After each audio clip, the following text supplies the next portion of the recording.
With regard to ethics, this is another thing. One of the points that the pro-charter people have been trying to say is that this charter really promotes ethics, and this charter is much more ethical and promotes ethics and protects the ethics a lot more than what we have now in our current form of government. And here's what they say. They say, perhaps the most important, the charter requires that the new county government operate under a strong and enforceable ethics code. It ends nepotism, cronyism, and favoritism while instituting a government based on merit, qualifications, and integrity. Note the words ends nepotism, and I think that's going to be important because I'm going to show you something a little bit later, how they are guaranteeing that this charter will end nepotism. And Jim Haggerty, in his letter to the citizens of Luzerne County dated August 11, 2010, that is also published along with the charter, or has been published along with the charter, says these things. So we see also that they say that the county has no ethics code. That was Jim Haggerty. He gave a video presentation at King's College, June of 2010. The truth is, the charter has no ethics code. If you are sitting watching this and you happen to have the charter with you and you have an opportunity to take a look at it, or if you'd like to go on one of the websites and find a copy of the charter, you will find that the charter has no ethics code. What it does provide for is that the charter provides that within, I believe it's 4 months after the impanelment of the new county council, that they must come up with an ethics code. We don't see it. We haven't seen it yet. It's not in the charter.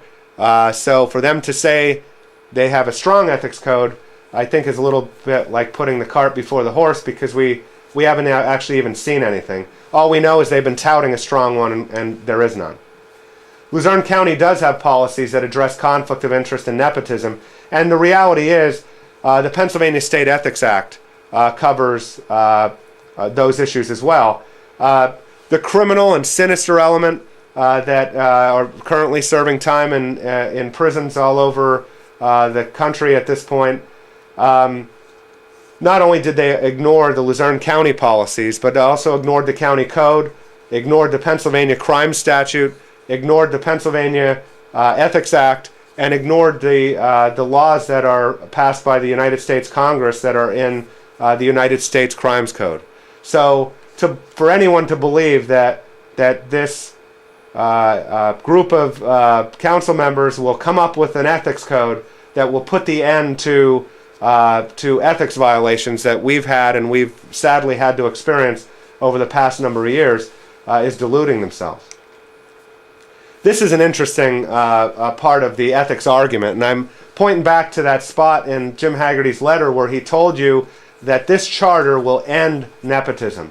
This is an article published by the Times leader, Jen Lernandes, had written the article September 20th, 2010, and it was entitled County and Charter Policies Similar. Jen had been doing a number of different articles trying to compare apples to apples, the charter to the county code and the current county policies. Jen had written, Luzerne County's current anti-nepotism policy says no elected county official or employee is allowed to hire an immediate family member or the spouses and children of those family members. The county's proposed home rule charter, which is on the November 2nd ballot, says the same thing. So, as it stands right now, the charter's proposed anti-nepotism policy, which Mr. Haggerty says will end nepotism, says the same thing as the current Luzerne County policy. One step further, though, and I think even more importantly, is the article goes on to say the definition of immediate family varies under the current and proposed systems. The county's existing policy, implemented in July of 2004, says that immediate family covers the following relatives of an employee or elected official: spouse or domestic partner, child, parent, sibling, grandparent, grandchildren, mother, father-in-law, son and daughter-in-law, step relatives in any of these degrees. This is incredible to me, but The proposed charter defines immediate family member as parent, spouse, child, brother, or sister. The reality here is that the charter's anti-nepotism policy is actually weaker, because the charter's anti-nepotism policy doesn't cover grandchildren, doesn't cover mother or father-in-law, doesn't cover daughter-in-law, son-in-law, step relatives in any of those degrees.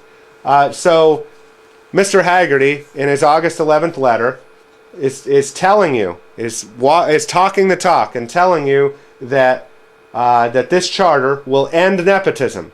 Yet here we have in black and white the policy from Luzerne County versus the charter's policy, and we're showing you that that policy in the charter is weaker. So somehow, magically, I presume, Mr. Haggerty is telling you that his policy, although it's weaker, will end nepotism, which of course is ridiculous. Here's some other relevant facts. Let's first of all talk about the courts. Jim Haggerty had been quoted in the Citizen's Voice December 7, 2009 as saying, "We have a very limited ability to do anything about judicial corruption. A charter is not a panacea for all that's gone on in the last year."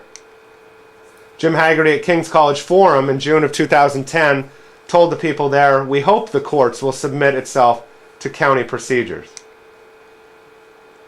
The transition team. Actually, let me go back real quick. The courts, the fact is, Jim Haggerty was right back in December of 2009. There is nothing that this charter or any charter could do, or the county code, as it reflects on the current county commissioners, could do about the corruption that occurred in Luzerne County courts. The courts are a separate branch of government. There's a concept called separation of powers that would not allow